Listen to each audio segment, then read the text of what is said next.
Hello students, আজকে আমি Java দিয়ে কিভাবে প্যাটার্ন তৈরি করতে হয় তার জন্য আমি একটা প্রোগ্রাম দেখাবো। তো আমরা আজকে প্রথম যে প্যাটার্নটা করব আজকে প্যাটার্ন তৈরিতে, সাপোজ একটা প্যাটার্ন আমরা এখানে তৈরি করছি। On on two one two three, 1 2 3 4 এরকম ভাবে হয়তো এন লাইন হবে। তাহলে এই ধরনের প্যাটার্ন তৈরি করতে গেলে আমাদের প্রথমে আমি একটু বলে দেই প্যাটার্নটা তৈরি করার জন্য। এই প্যাটার্নটা আছে কি আসলে, এগুলো আমরা এক একটা রো দেখছি। এই প্যাটার্নটা এগুলো রো, আর একটা রো এর মধ্যে আমি যদি সাপোজ এই রোটার কথা চিন্তা করি, এই একটা row 3 number row 1 2 3, 3 number row, 3 number রোতে আমি একটা দুটো তিনটে এলিমেন্ট দেখছি, মানে এখানে আবার কলামে যদি চিন্তা করি তাহলে 3টে কলাম আছে এদিক দিয়ে। এখানে 4 নম্বর রোতে 4টি কলাম আছে, 1 নম্বর রোতে একটা কলম, 2 নম্বর রোতে দুটো কলম। তো এই দিকের গুলো যদি আমরা কলামে চিন্তা করি আর এদিকে রো চিন্তা করি, তাহলে রো আর কলাম নিয়ে আমরা একটা প্যাটার্ন তৈরি করছি। তো রো তৈরি করার জন্য আমাদের প্রথমে তো রোটা তৈরি করতে হবে, তারপরে তার ভিতরে কি পড়বে সেটা হচ্ছে কলাম এলিমেন্ট। তাহলে প্রথমে রো তৈরি হবে। এই কারণ কয়টা রো আছে, এখানে 4টি রো আছে। তো আমি 4টি রো বা এন সংখ্যক রো, যদি আমি এন নেই, এন এর মান চেয়ে নিতে পারি, এন সংখ্যক রো সেটাও দেখিয়ে দেবো। তাহলে এখানে কি হচ্ছে, 4টি রো, এই রো 4টে আগে তৈরি হবে, আর এই প্রতিটা রো এর মধ্যে কি হবে, এই এলিমেন্ট গুলো 1 2 বা 1 2 3, এই কলাম গুলো। তার মানে আগে রো পরে কলাম, প্রথমে রো তৈরি হতো পরে। তো রো তৈরি হচ্ছে যেটা, এটা হচ্ছে আউটার লুপ, আর ভিতরে যে কাজগুলো হচ্ছে ওটা হচ্ছে ইনার লুপের কাজ। তাহলে আমি এখানে এই প্রোগ্রামটা করার জন্য আমি একটা প্রোগ্রাম লিখছি। প্রোগ্রামটা লিখছি এই প্যাটার্নটা তৈরি করার জন্য 1 থেকে 4 পর্যন্ত। আমি এন সংখ্যক পরে দেখাচ্ছি। তো আগে এটা আমরা দেখি, এইটা তৈরি করতে গেলে আমাদের কি কাজ করতে হবে জাভা প্রোগ্রামে। তো জাভা প্রোগ্রাম আমি শুরু করছি। যেহেতু আমি এখান থেকে ইউজারের কাছ থেকে মান নিচ্ছি না, এন এর মান, তো আমি শুধু দুটো লুপ চালিয়ে, একটা রো একটা কলাম, দুটো লুপ চালিয়ে প্রোগ্রামটা দেখাই প্রথমে। তারপরে আমি এন সংখ্যা কি করে করতে হয়, এন সংখ্যক লাইনটা কিভাবে হবে সেটাও দেখিয়ে দেবো। তাহলে আমরা শুরু করছি ক্লাস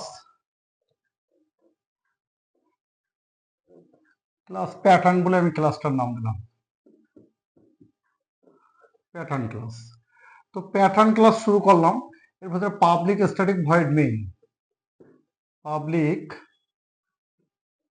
স্ট্যাটিক ভয়েড মেইন শুরু করলাম। এখানে string arguments, strng string, args,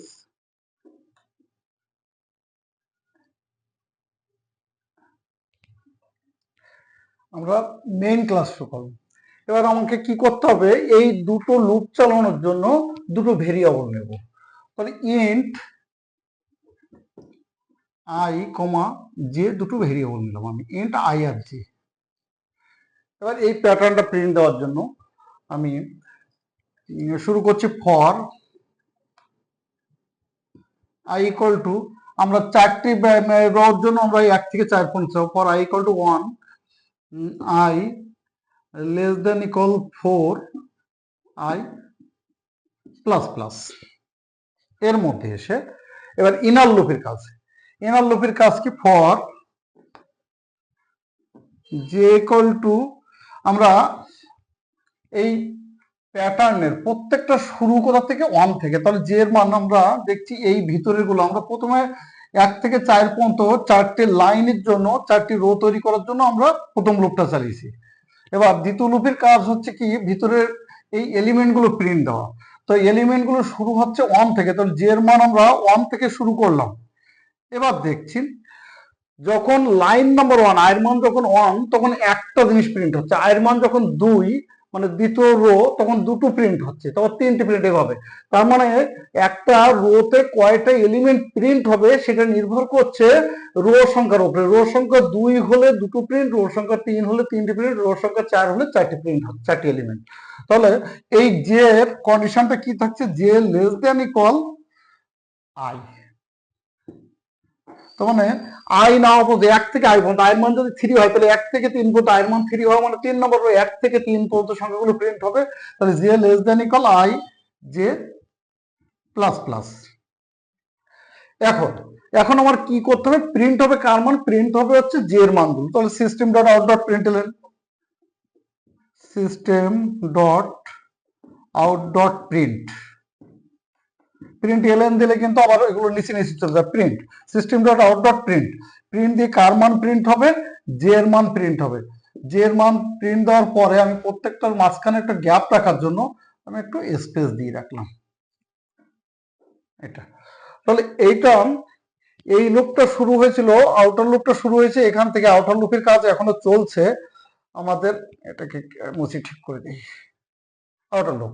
এবার এই লুপের লাইন একটাই, এই লাইনটা। এবার পরে আবার একটা সিস্টেম ডট আউটপুট দিয়ে আমার যখন একটা লাইন হয়ে যাচ্ছে, তখন আরেকটা লাইনে যাওয়ার জন্য, লাইনটা নিচে নামার জন্য এখানে আমি আরেকটা system dot out dot print, system dot out dot print, print দিয়ে আমি এখানে দরকার হলে একটা স্ল্যাশ এন দিয়ে দিতে পারি, স্ল্যাশ এন দিলেও প্রিন্ট হয়ে যাবে। এটা আমার এই লুপ ক্লোজ হলো। তাহলে ইনার লুপের শুধু একটাই লাইন, ইনার লুপের স্টেটমেন্ট একটাই, যে এটা পড়বে। আর তারপরে এটা যখন শেষ হয়ে যাবে, আউটার লুপের একটা কাজ শেষ হলে, এই ইনার লুপের একটা কাজ শেষ হলে এই লাইনটা বের করবে, এক্সিকিউট করবে, তারপরে আবার ফেরত যাবে ওখানে। এরপরে আমাদের কি হচ্ছে, মেইন ক্লোজ হচ্ছে, তারপরে ক্লাস ক্লোজ হচ্ছে। একবার একটু বুঝিয়ে দেই। আমি এখান থেকে আয়ের মান 1 নিয়ে শুরু করছি। আই যে দুটো ভেরিয়েবল আছে আমাদের এখানে, দুটো লুপ চালিয়েছে, একটা আউটার লুপ, এই লুপটাকে বলছি আমি আউটার লুপ, এটাকে ইনার লুপ বলছি। তাহলে এই যে বাইরের লুপটা, এই লুপটা কি করছে, ক্রিয়েট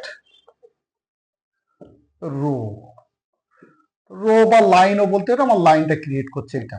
এই লুপটা কোন loop, outer loop, outer loop. তাহলে আউটার লুপ আমার কি করছে, ক্রিয়েট লাইন বা রো, ওই রোটা তৈরি করে দিচ্ছে। তাহলে এখানে কি আছে, 1 থেকে 4, 4টে রো তৈরি করবে। তো রো যখন 1 নম্বর রো যখন তৈরি করছে, রো নাম্বার 1 নিয়ে ভিতরে আসবে। এখানে আমরা 1 থেকে 4 পর্যন্ত যাবো, 1 নিয়ে ভিতরে এলো, ভিতরে আসার পরে এই ব্লকের মধ্যে ঢুকলো। এখানে যে কত, 1 থেকে শুরু করে আই পর্যন্ত, আয়ের মান কত 1, 1 থেকে 1, 1 থেকে 1 পর্যন্ত জের মানটা, জের মান তাহলে কত, 1 থেকে 1 পর্যন্ত জের মান একটা 1 শুধু। তাহলে 1 কতটা প্রিন্ট হলো, এটা আর একটা স্পেস দিয়ে রাখলো। এরপরে যেহেতু এখানে 1 থেকে 1 পর্যন্ত, তাহলে এটা আর কাজ করছে না, এবার নিচে নেমে এলো, একটা লাইন নিচে নেমে এখানে চলে এলো। এখানে আসার পরে এখান থেকে আবার রিটার্ন হলো, আয়ের মান এবার 2 হবে। আয়ের মান 2 হলো, 1 এর পরে 2, যেহেতু এক এক করে দিতে আয়ের মান 2। তাহলে যে কত থেকে শুরু হবে, 1 থেকে 2 পর্যন্ত, 1 থেকে 2 পর্যন্ত। তাহলে 1 আর 2 এই দুটো সংখ্যা, 1 থেকে 2 পর্যন্ত। তাহলে এই জের মান কি কি হবে, এই লুপ চলাকালীন 1 থেকে 2 পর্যন্ত না যাওয়া পর্যন্ত লুপটা চলবে, যে প্রিন্ট হতে থাকবে। তাহলে জের মান কি কি হতে পারে, 1 আর 2। তাহলে 1 2 কতটা প্রিন্ট হলো, 1 2 কতটা প্রিন্ট হলো, এই লুপ শেষ।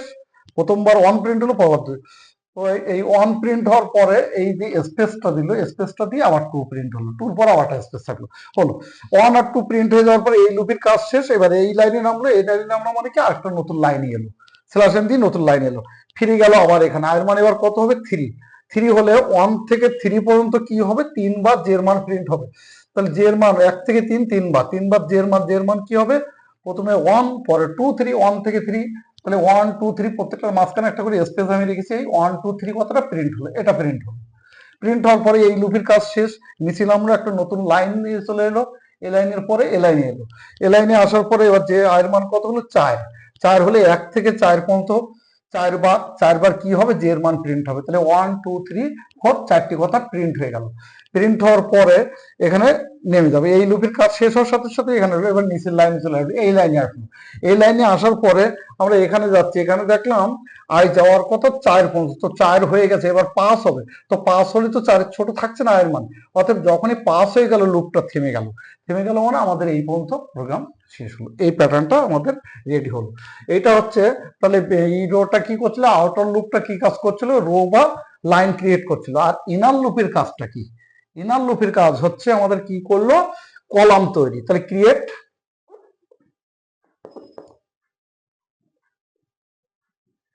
ক্রিয়েট এলিমেন্ট বা কলাম এলিমেন্ট, কল এলিমেন্ট লিখে রাখলাম, কলাম। এটা কি, ইনার লুপ। তাহলে ইনার লুপ কি কাজ করছে, ইনার লুপ হচ্ছে এলিমেন্ট গুলো তৈরি করে দিচ্ছে, কলাম এলিমেন্ট গুলো। আর এ করছিল কি, রো বা কলাম বা লাইনটা তৈরি করে দিচ্ছিল। এই হচ্ছে আমাদের একটা সিম্পল চারটে আমরা লাইনে 4 লাইনের একটা প্যাটার্ন তৈরি করছি। এই প্যাটার্নটা এবার যদি আমি n সংখ্যক লাইনে করতে চাইতাম, তাহলে আমাকে এইখানে আমাদের n এর মানটা বসাতে হলো। আমি যদি n লাইন করতে চাই তাহলে এইখানে n এর মান দিতে হবে। তাহলে n এর মানটা কি করব, আমরা এই জায়গায় n এর মানটা আগে থেকে চেয়ে নিয়ে এইখানে খালি সেইটা। তো তার জন্য আমরা এক্সট্রা কি করতে পারি, এই প্রোগ্রামের এখানে তো n এর মান নিতে গেলে আমাকে স্ক্যানার ক্লাস নিতে হবে, স্ক্যানার ক্লাস বা ইনপুট স্ট্রিম রিডার। তো আমি দেখি এখানে n এর মানটা যদি আমি নিতে চাইতাম তাহলে কিভাবে এই কাজটা করতাম। এই কাজটা করতে গেলে আমাকে n এর মান নেওয়ার জন্য এখানে প্রথমে কি করতে হবে, import Java util dot scanner. Scanner ক্লাসকে আমাকে ইম্পোর্ট করে নিতে হবে। স্ক্যানার ক্লাস রয়েছে কোথায়, ইউটিলিটি প্যাকেজের মধ্যে। তো ইউটিলিটি প্যাকেজকে সংক্ষেপে এখানে ইউটিল বলা হয়। ব্যাস, এবার আমার মেইনের ভিতরে ঢোকে, তাহলে এইখানে আমি শুধু লাইনগুলো একটু বলে দিচ্ছি যে এই জায়গায় আমার যেমন n, এখানে আমি আরেকটা ভেরিয়েবল নিতে পারি। আচ্ছা, এটা এখানে মনে থাকলো, আমি নতুন করে আমার এই জায়গাটায় কাজটা হবে তার জন্য আমি বুঝিয়ে দিচ্ছি যে এই জায়গাটায় আমাকে কি লিখতে হবে, এই জায়গাটায় আমি লিখছি। তখন এইখানে আমাদেরকে লিখতে হবে, এইখানে কি লিখতে হবে, আমি প্রথমে স্ক্যানার ক্লাসের অবজেক্ট লিখছি, SCANNER, scanner SC equal to new scanner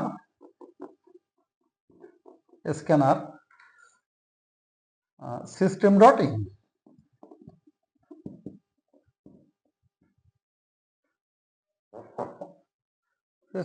in.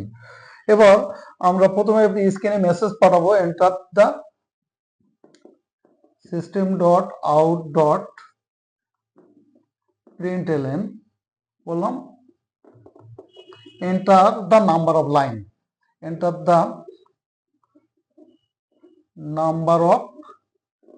Lines. কতগুলো লাইন আমাদের দরকার আমরা সেটাই ইউজারের কাছ থেকে চেয়ে নেব, এখানে টার্মিনেট হবে। এবার আমি ইন্ট n বলে একটা ভেরিয়েবল নিলাম, ইন্ট n ইকুয়াল টু কি হবে, এই এসসি ডট নেক্সট ইন্ট বলে আমি একটা মেথড অ্যাপ্লাই করলাম। এই তিনটি লাইন আমাকে লিখতে হবে কোথায়, এই তিনটি লাইন আমি বলেছি কোন জায়গা থেকে, এই তিনটি লাইন লিখতে হবে আমার এই জায়গাটায়। এই জায়গাটা লেখার পরে এই 4 এর জায়গায় আমরা এই nটা দিয়ে দেবো। 4 এর পরিবর্তে কি ইউজ করবে, n। তাহলে কি হবে, n সংখ্যক লাইন, আমার n এর মান যদি কেউ 10 দেয় 10 লাইন তৈরি হবে, লাস্টে আসবে 1 2 3 4 এভাবে 10 পর্যন্ত। কেউ 5 দিলে 1 2 3 4 5 পর্যন্ত আসবে। তাহলে আমরা যদি n সংখ্যক লাইন চাই তাহলে n এর মানটা আমরা ইউজারের কাছ থেকে চেয়ে নিতে হবে। সেক্ষেত্রে স্ক্যানার ক্লাসের একটা অবজেক্ট SC নিয়েছি,